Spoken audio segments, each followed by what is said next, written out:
जी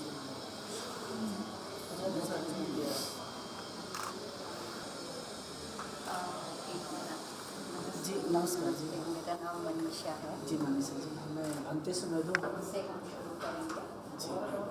मैं आपको इनवाइट करूँ।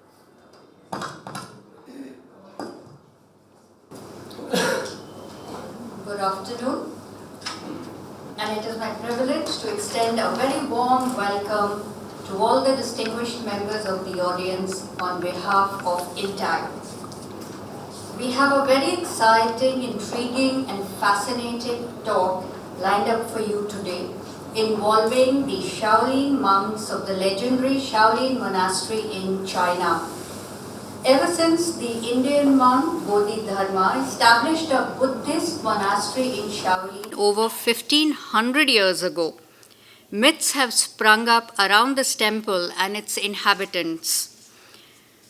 Our speaker today, Bernhard Moestl, an international best-selling author, business mentor, photographer and adventurer, spent many years with the Shaolin monks studying their way of life and conduct that can be applied to any professional or personal context. Interestingly, the Shaolin kung-fu and philosophy have a very close link to Kaliripaiyatu from India, and the talk will bring out that connect amongst other aspects of the talk. And Bernhard, a very special welcome to you, very warm welcome to you. We also welcome amidst us today Bante Sumedo, who is the president of Buddhist Cultural Foundation. Namaskar. The foundation's main objectives are to preserve, protect, and propagate Buddhist culture for welfare of humanity. It runs a small Buddhist temple in Kanchipuram, the birthplace of Acharya Bodhidharma. We are also very grateful to the foundation for connecting us with Bernhard Moestl. And before I invite Bernhard for the talk, may I invite Bante Sumedo to say a few words, please. And ladies and gentlemen, may I request everybody to put your phones on silent.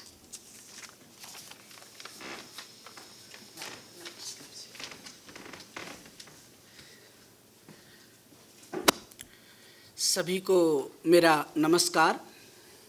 मैं सर्वप्रथम इंटाक को धन्यवाद देना चाहूँगा कि उन्होंने बोधि धर्म और जो मार्शल आर्ट है इस विषय को चुना। भारत एक संस्कृति परंपराओं में विविधता का देश है। इसमें अनेकों विविधताएं हैं और वो विविधताएं भारत भूमि से निकल करके समस्त एशिया के अंदर फैली। भारत में अहिंसा की बात होती है, करुणा की बात होती है।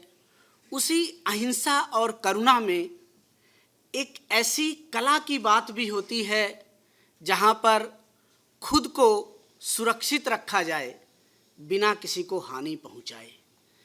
एक ऐसा मार्शल आर्ट जहाँ पर युद्ध तो है लेकिन दूसरे के लिए नुकसान पहुँचाने की इच्छा नहीं है, दूसरे को हानि पहुँचाने की इच्छा नहीं है, और एक ऐसा मार्शल आर्ट जो दक्षिण भारत से निकल करके आया। वैसे तो मैं उत्तरी भारत का रहने वाला हूँ, लेकिन मैं लगभग 25 वर्षों से दक्षिण भारत में कार्य कर रहा हूँ और मेरा सब्जेक्ट जो है वो भारतीय संस्कृति और पुरातत्व है, आर्कियोलॉजी है।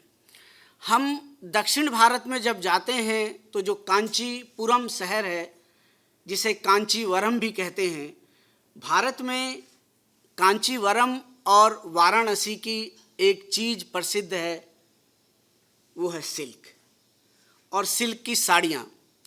ये सिल्क की साड़ी क्यों प्रसिद्ध है इसको शायद महिलाएं समझ सकती हैं, लेकिन उसका भी एक संबंध बुद्ध धर्म से है, क्योंकि भगवान बुद्ध की जो माँ थी Prajapati, that is I am speaking about the connection of the silk between Kanjeevaram and Varanasi.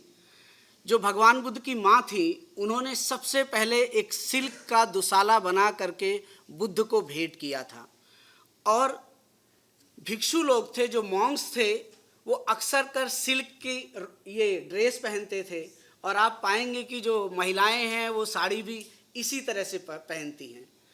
तो जो कांचीवरम शहर है, वहीं पर 6ठी शताब्दी में एक राजकुमार हुए जिनका नाम बोधि धर्म था, क्योंकि उनको गद्दी नहीं मिल सकती थी।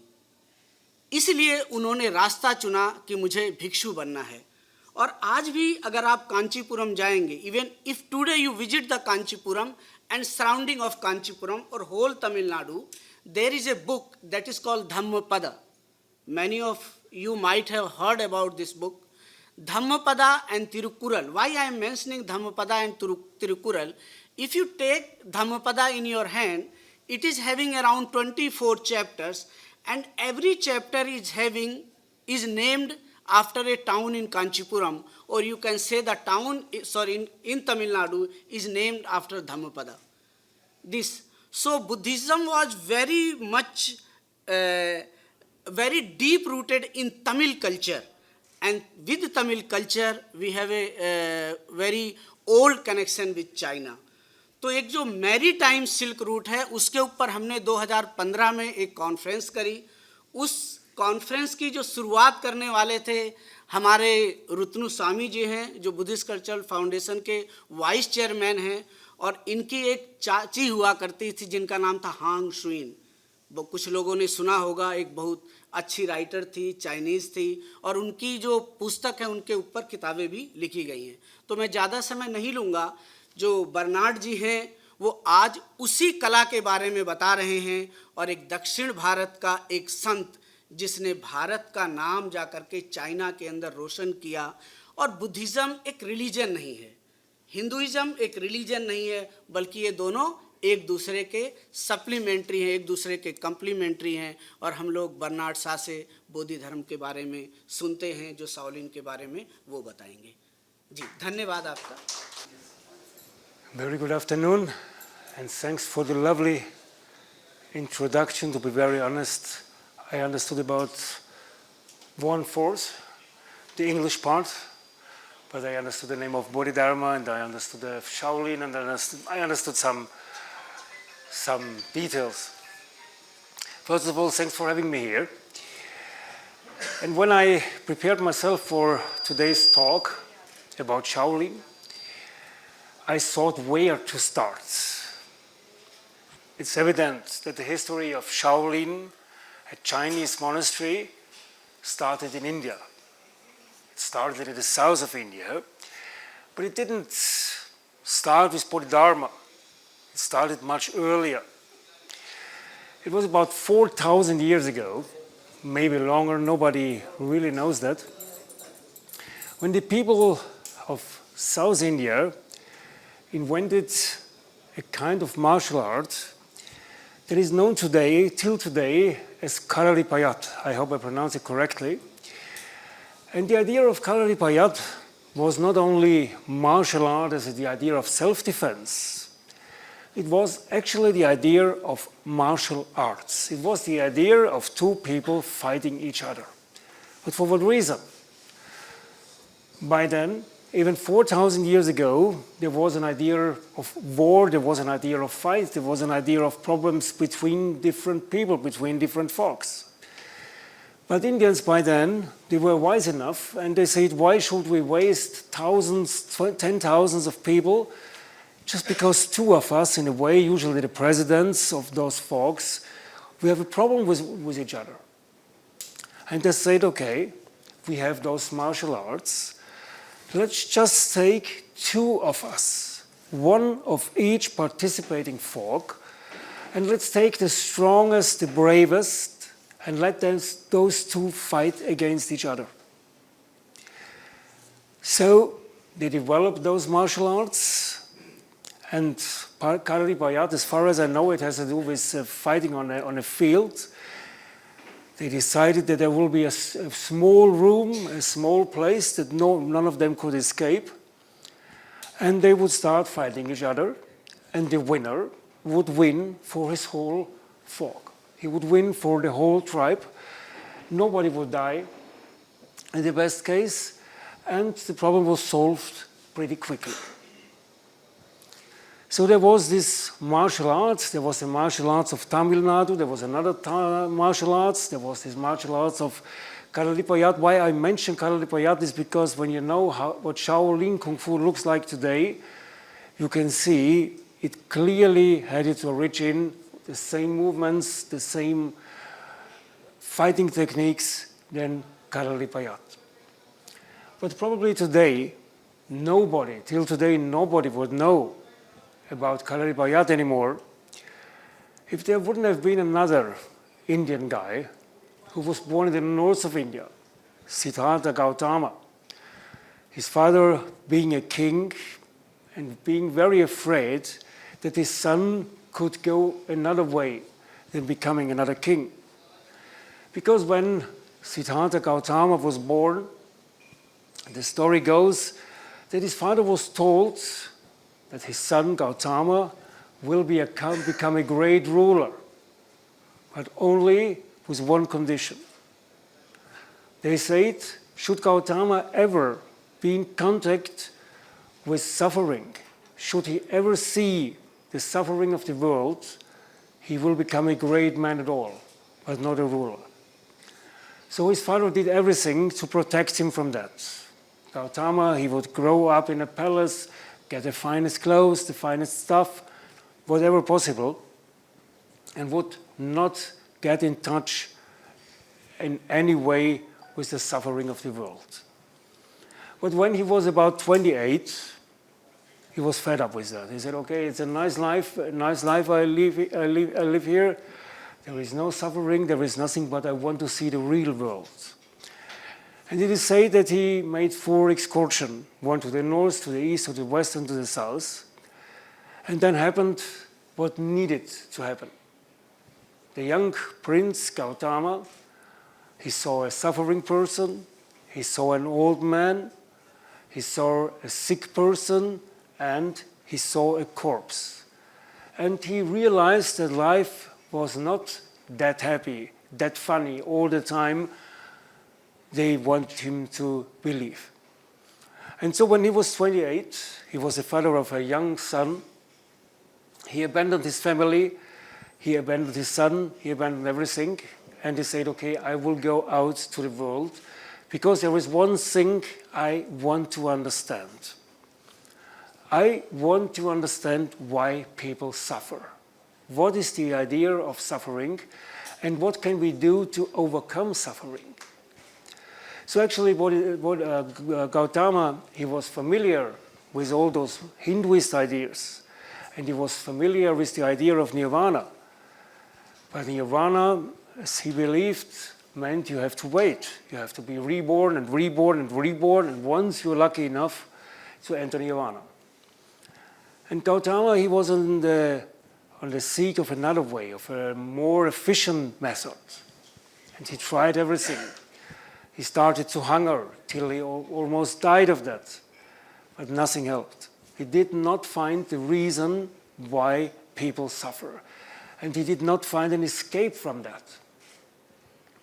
But one night, he was a bit more than 29 years old, a very young man. When I was first in Bodh Gaya and I first entered this place, I was so surprised to learn that he was not in his 60s, as I always assumed. He was a young man. He was 29.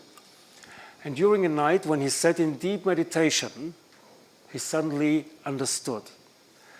And he understood that life itself is suffer. And he understood one more thing. He understood that we suffer because we are greedy. Not because we are greedy because we want the second edition of my book or we want a new iPhone or whatever. What did Dharma say? What did the Buddha say? He then was enlightened, and he realized that we suffer because we want things differently than they are. So we are here, and we want to be there. And we get this, and we want to get something else. And we are always not okay, we are always unhappy because we always focus on what we do not have instead of focusing on what we have. And that is why we suffer. And so Buddha, the enlightened, said if you want to escape suffering, the only way is to escape your greed. Accept things the way they are, look at what you have, and do not look on what you do not have, and then you will be able to escape this whole samsara, this whole circle of being born, of dying, of being born again. It took 1,000 years till another young prince from the south of India this time. Buddha was from the north of India, from what is Nepal today, from Lumbini. He went till Varanasi, to Bodh Gaya. And another person, another prince from the south of India learned about his ideas, and his name was Bodhidharma. I don't know whether this was his real name, and there is not real evidence that Bodhidharma is a historical person. There are people who say he was a historical person, there are other people who say he wasn't, so there is not much history, known history about him. But for sure, if he existed, and that is quite probable because someone founded the Shaolin monastery, he lived in the south of India. And there he came in contact with those Buddhist ideas. And he felt the need to spread Buddhism. Buddhism was flourishing by then in Tamil Nadu. It was flourishing in India. But he said, okay, what about China? What about the other countries? So China was not so far away. So Bodhidharma entered a boat. And with this boat that would bring him up, he probably went on land again, where today is Shanghai. And then he made all his way walking by horse to go to Luoyang. Luoyang in the holy mountains, in the holy Songshan mountains, by then was the capital of what by then was China. And he came there because he wanted to spread Buddhism. But to his real surprise, when he arrived in China, he learned that Buddhism already had arrived there. 1,000 years had passed between Buddha's ideas and Bodhidharma's arrival in Luoyang, so there was time enough for Buddhism to spread.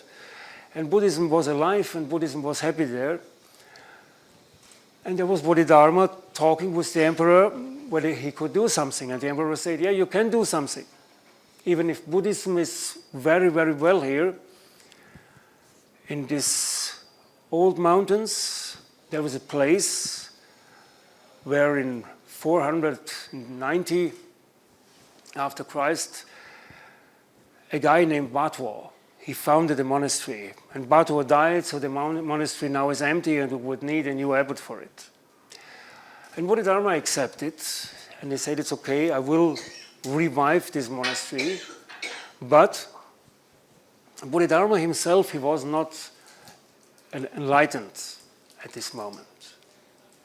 And even if Buddha had taught that it is not possible to find enlightenment as a human being the time you are alive, he said, okay, I will try. And the story goes that before going to this monastery, Bodhidharma climbed up the mountain. Until today, there is a cave, a very small cave, might it have the size of this stage here. And he spent 9 years there in meditation.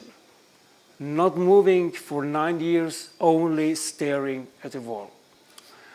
And for me, it is always one of the most fascinating moments when I come to Shaolin. To climb, it's about 2,500 stairs. You climb up to reach this cave, and then to face Bodhidharma, who is sitting there as a statue, in form of a statue, sitting and facing the wall. And after 9 years, Bodhidharma found enlightenment. And it is said that he was the first person who was enlightened after Buddha during his lifetime. And Bodhidharma, by then, when he came down to the monastery again, now enlightened, he found out two things. On the one hand side, he understood that only sitting and meditating is not good for your physics. So his body, after 9 years, was quite in a bad condition. And so he remembered that when he came all the way from Tamil Nadu, that in Tamil Nadu he had learned martial arts, the martial arts of Kaliripaiyatu.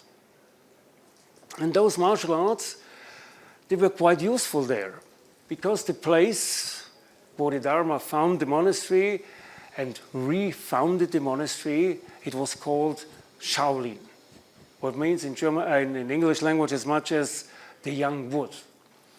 And as there was a young wood, there were also animals, there were wild animals, there were robbers, so it was not quite a safe place. So Bodhidharma would teach the monks of the monastery to defend themselves against all those wild animals, but also against the robbers who would come to take what was to find there. And so, beside of teaching meditation, and beside of teaching the new ideas I will tell you immediately about, he started to pass on his knowledge on martial arts to those new monks. So Shaolin would become the first place outside of India where the martial arts of Kaliripaiyatu would live on. Sorry, I just need a bit of water because it's so dry here.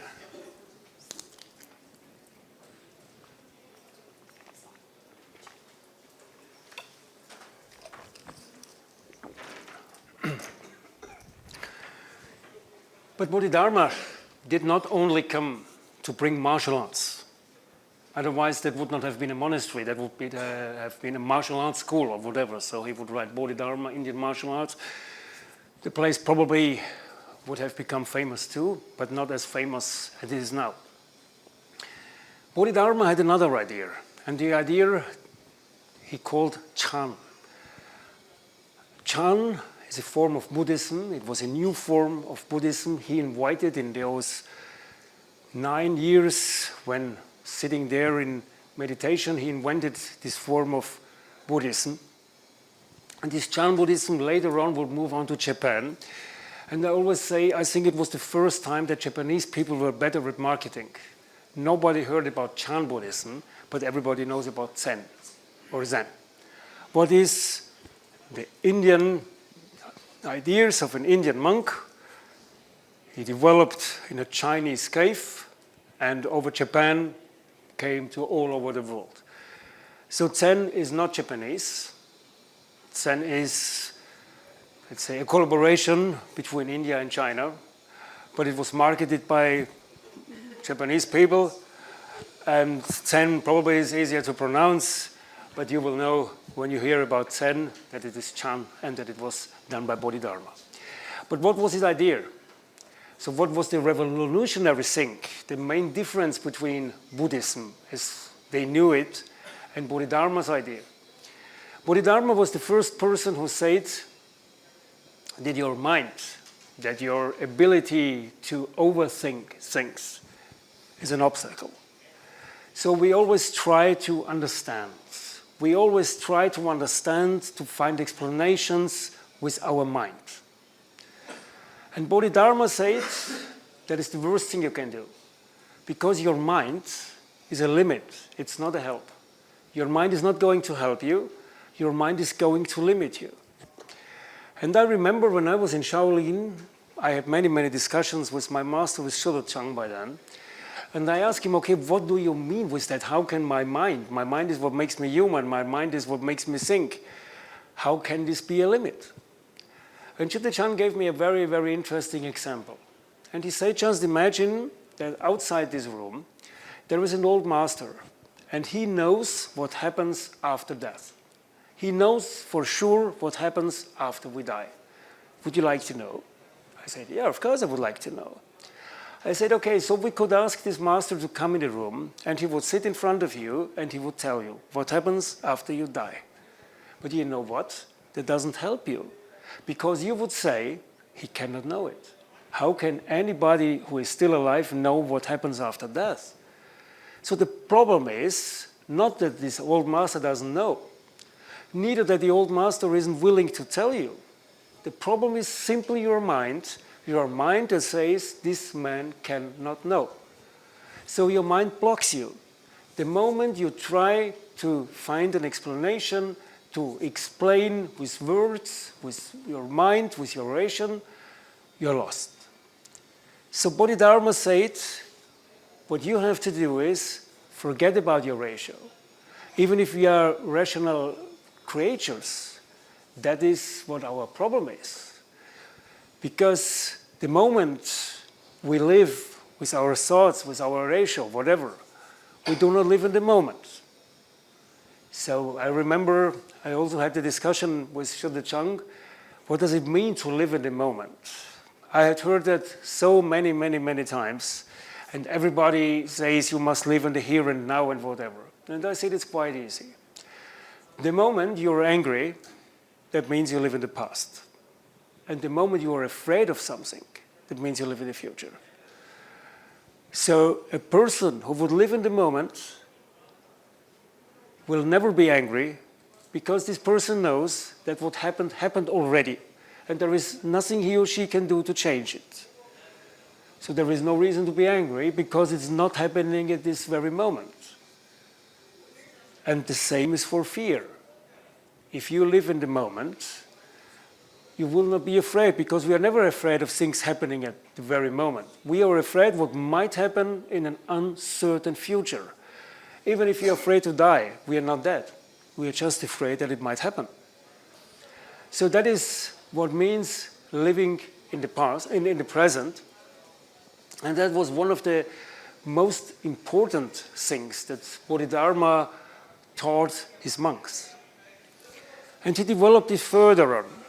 So while Kaliripaiyatu was martial arts where two soldiers would fight against one each other, what happened in Shaolin under Bodhidharma and later on all in his mind, all the way developing further his philosophy, was that the monks learned to use martial arts just to concentrate on themselves.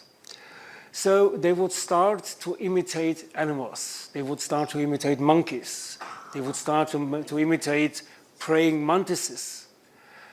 They would start to imitate dragons, tigers, any animal they could find. But the idea was not, should a dragon appear, to be ready to defend themselves against the dragon. They knew that the dragon would not appear to fight them. The idea was to clear their minds. So in Shaolin they say that imitation, real imitation, is the best form of meditation. So a Shaolin monk would try to become a dragon with his mind, with his body, to act like a dragon, to think like a dragon. And the moment you're a dragon, you cannot be a human being anymore. You cannot think about what you will eat tomorrow evening for dinner. Or you cannot think about what injustice happened to you 3 days ago. So Bodhidharma's idea, and this is the idea that still is the nucleus of Shaolin, was to concentrate on yourself, but to overcome your ratio, to overcome overthinking. That was the main idea. After a while, and that was also something unseen in China by then, the monastery attracted other people. So of course, there were people searching for a purpose in life, there were people searching for whatever. And the unseen thing was not the fact that a monastery attracted other people. The unseen thing was that Bodhidharma, probably with his Indian mind, from the beginning said, the Shaolin shall be open for anybody who is on the search, for anybody searching for answers, as long as those people are willing to share their knowledge with the community. So of course Shaolin not only attracted the best, the bravest people. Shaolin attracted priests, monks, the same, but it also attracted soldiers, it attracted even murderers. But the monks of Shaolin said it's okay, as long as you don't do that anymore, as long as you are looking for something, as long as you're really, really on the search, on the spiritual search, and as long as you are willing to share your knowledge about martial arts, most of them had knowledge of martial arts, you're welcome here. So over the years, Shaolin became the center of martial arts in the world. People from everywhere would come, and the monks, they had a library, and in this library they noted all the movements, all the defense movements, all the attack movements, their own style. At the end, there were about 300 different styles. And for a style to carry the seal shaolingkung-fu, it really needed to be noted down in the monastery of Shaolin. But Shaolin remained the only monastery. So if today, if we talk about Shaolin, many people think it's like a sect, but it isn't. Shaolin, till today, Shaolin is a village, a small village in those holy mountains between Beijing and Hong Kong, exactly in the middle of the country. And they kept their secret, even if they developed new ideas, but it remained the only Zen Buddhist monastery in China, and what is the origin of martial arts. So that is why I always say that even if people think that the origin of martial arts is in China, because it's evident, the origin of martial arts is in India. It came there, and it went even further, by the way. So there were problems with pirates attacking from Japan. And the monks of Shaolin, to be clear with one thing, they were not those peaceful creatures who would sit down on the floor and meditate the whole day. The monks of Shaolin, they were fighters. They were real fighters, they were soldiers, even if they were monks. That is not a contradiction in Buddhism, because their idea was to become as good in fighting that one day they wouldn't need to fight anymore. So they became so good fighters that nobody would mess up with them. People would say, okay, I leave you alone, it's okay. I heard you're from the Shaolin monastery, I better leave you alone. So when the pirates came from Japan and attacked China, they used the Shaolin monastery, the Shaolin monks, and they asked them to defend the coast. And so the martial arts that originated in India, came to China, would pass on to Japan. I just mentioned this here because it's quite interesting, because on the way between China and Japan, those martial arts lost their philosophical background. And what arrived in Japan was karate-do. Kara means hand, te means empty, and do is the way. So karate-do is the way of killing with empty hands. So what Chinese people tried to keep as a philosophy, only the killing part survived when it was passed on to Japan. Today, as I'm always asked about that, today Shaolin is a monastery. When I was there in 1996. Shaolin was pretty unknown still to most people. People had heard about it because there was a very famous film, Shaolin Temple.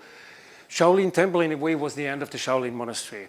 A friend of mine who brought me to Shaolin, he said he was a child when they made this film in the 1970s, and he said that they had to bring the equipment with donkeys. So there was no cars, there was no streets, nothing.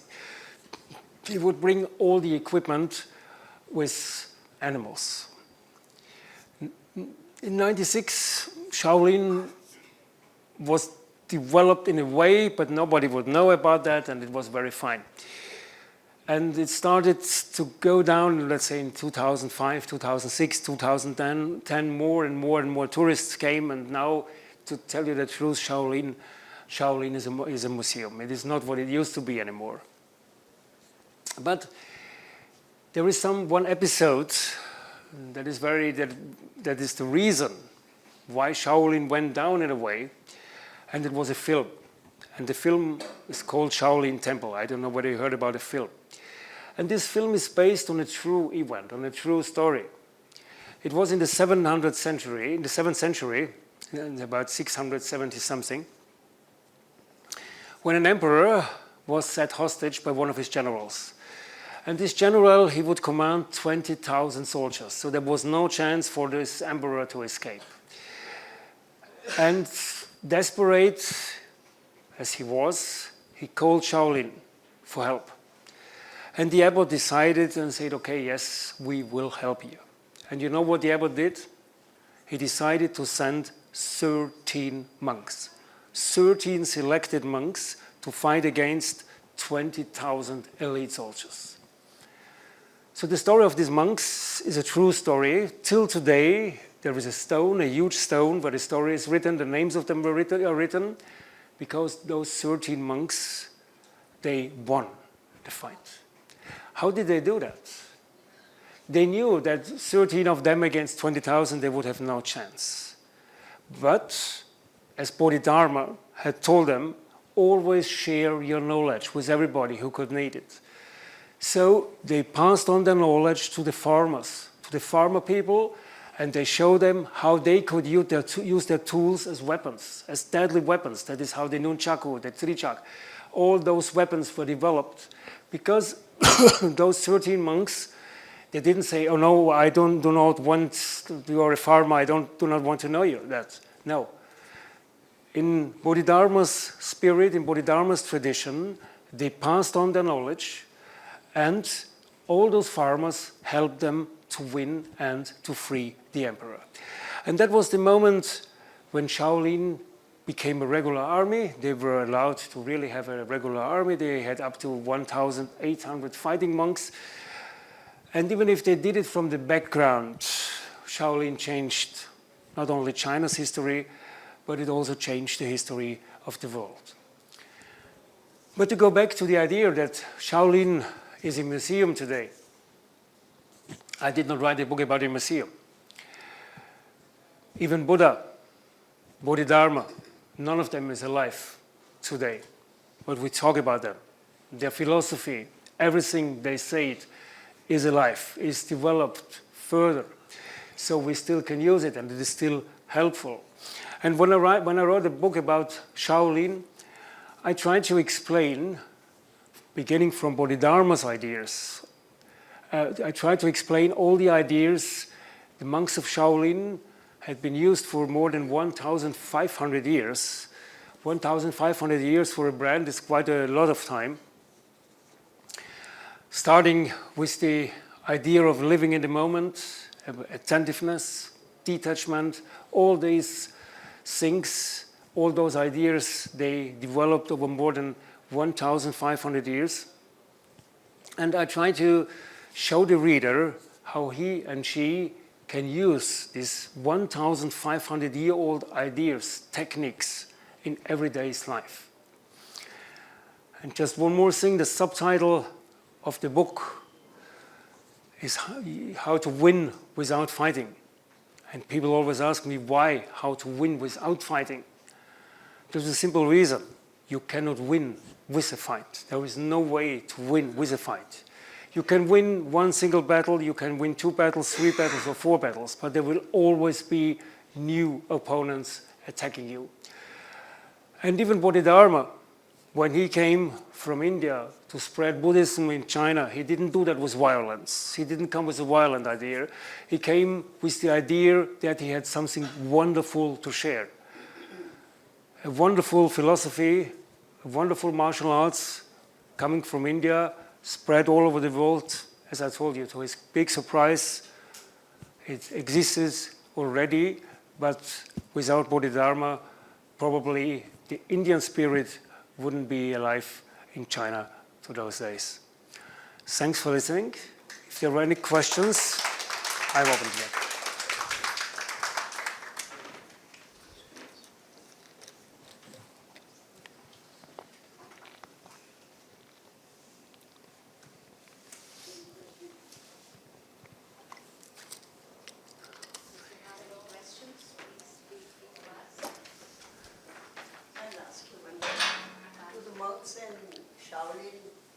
monastery still credit India for bringing that knowledge, or have they now kind of detached from? No, no, no, no. They know. Then there is a very strong connection. It was in 2006 when Shaolin monks and Kaliripaiyatu fighters, Sunil Kumar from Calicut, they went on a trip on a show together. So they know. That's very, very strong connection. And no Chinese would ever tell you that Buddhism is something Chinese. They know that it is Indian, and they know about their origins. And it was really, really nice to see both of them on the same stage. So you could see Kaliripaiyatu on the one hand side, and you could see the Shaolin monks on the other side, and they became really good friends. It was a friend of mine who did that in Austria. So, yeah. It's very present in China. Yeah. So in Shaolin Monastery, is there any photograph image of Bodhidharma at all? There are many, many, many. I mean, photograph images 2,500 years or 1,500 years ago, photography was not that developed. But his image is omnipresent.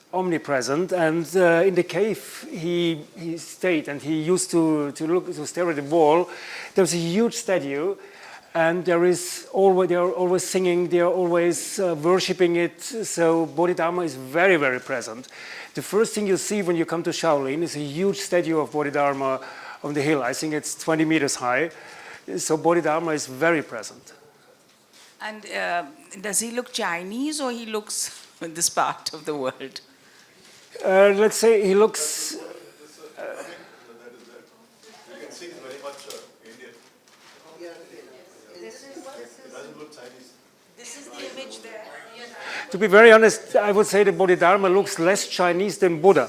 So, yeah, this is Bodhidharma, and you can see that he has these typical European eyes or Indian eyes or whatever. So by then you must not forget that 1,500 years ago, Chinese people had not a real idea. So I saw photos of what a wolf looks like, or some animals that are from Europe, and it's quite funny. But he was not Chinesized, if that is your question. Hairs on his face and body that also looks like South Indian. Yeah. When you see that statue, Yeah. Oh, I thought I was going to fold it because it's so fragile. So schon.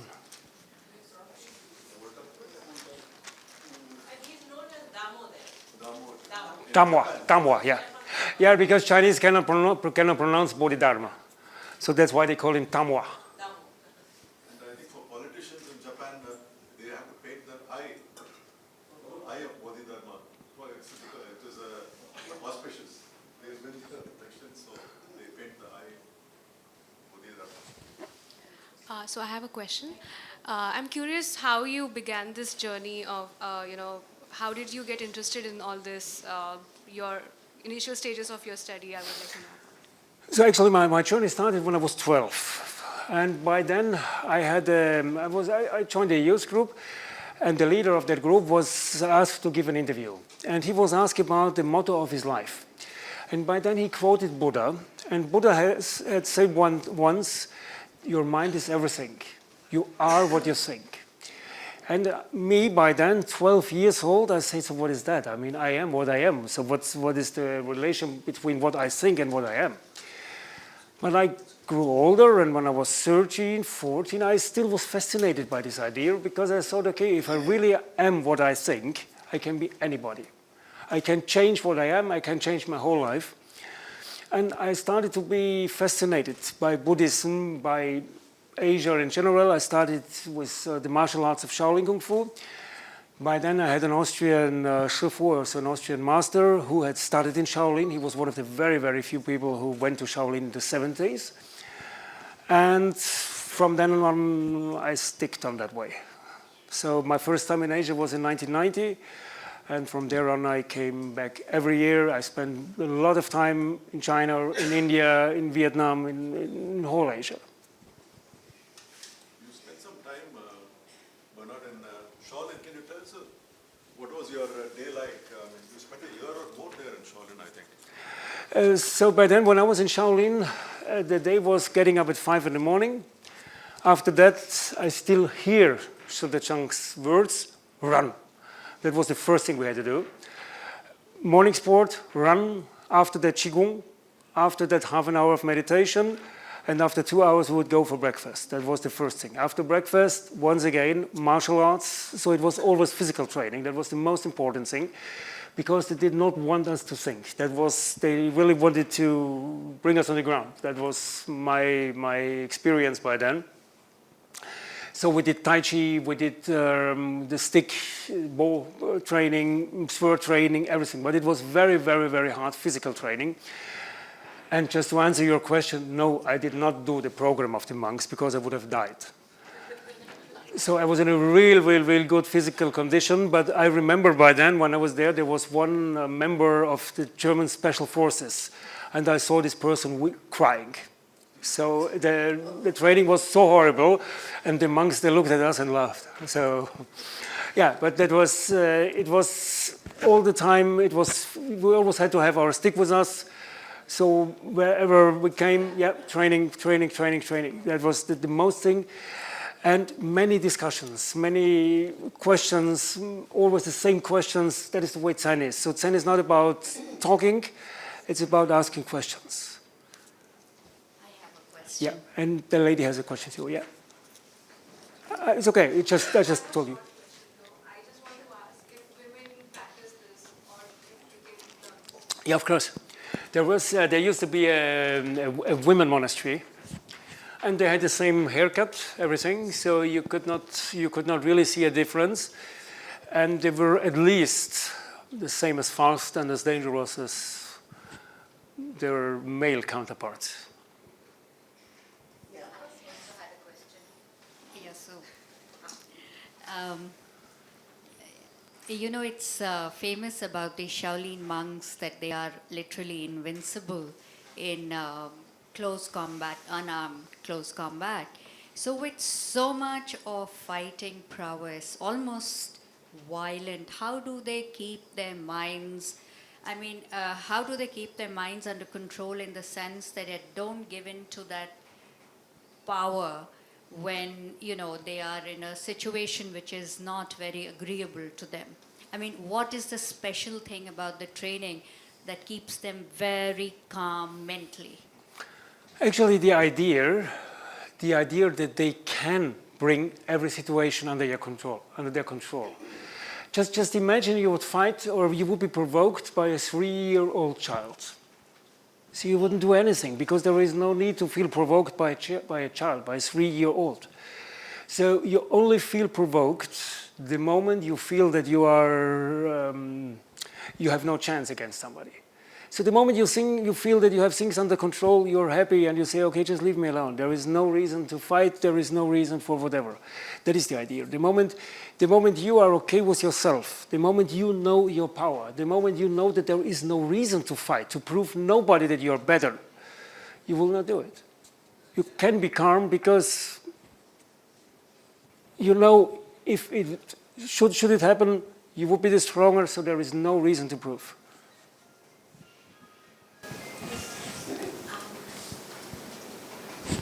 Even what Manisha said, the forms of these martial arts can potentially be almost violent. And I love what you said at the end, you cannot win by fighting, therefore. And what you just said just now in answer, why then, in a belief system where fighting is futile, there is nothing to fight, etc., such a systematized, such a beautiful form which is legal?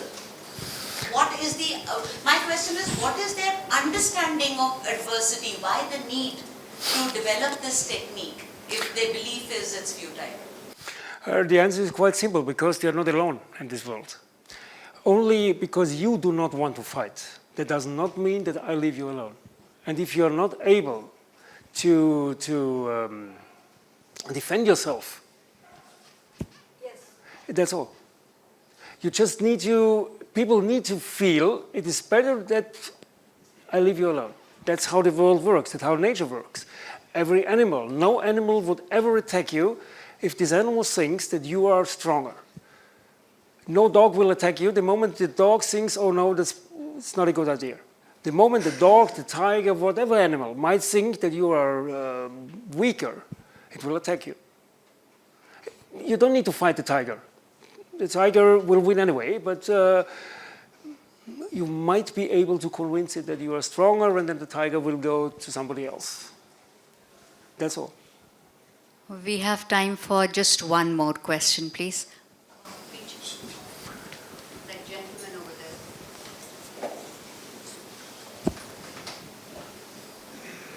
Hi, I want to know, so are we saying that this Kaliripaiyatu or the martial art was instrumental in spreading Buddhism during that time to other parts of the world?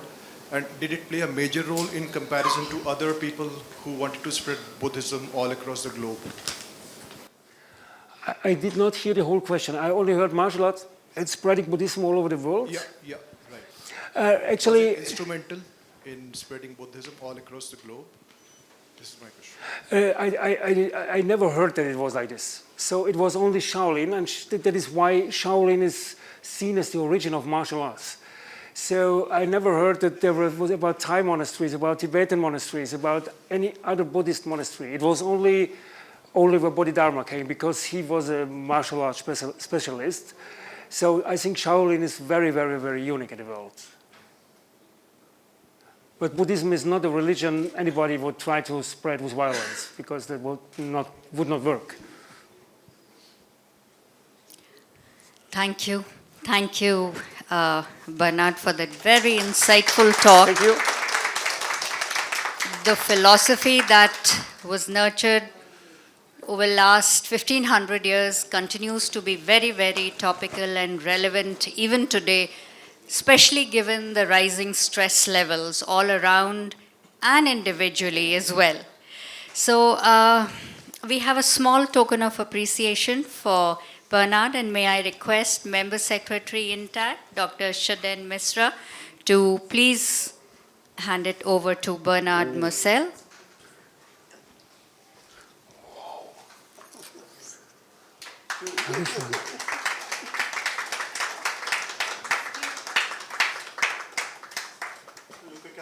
Yeah, Chris. Thank you. Thank you very much. You're welcome. This is where you can keep it if you like. Yeah, of course. Thank you very much. Thank you, Father. And thank you, ladies and gentlemen, for joining us. Join us for a cup of tea outside. There's also, the book is selling outside in case you would like to have it signed by Bernhard. Thank you.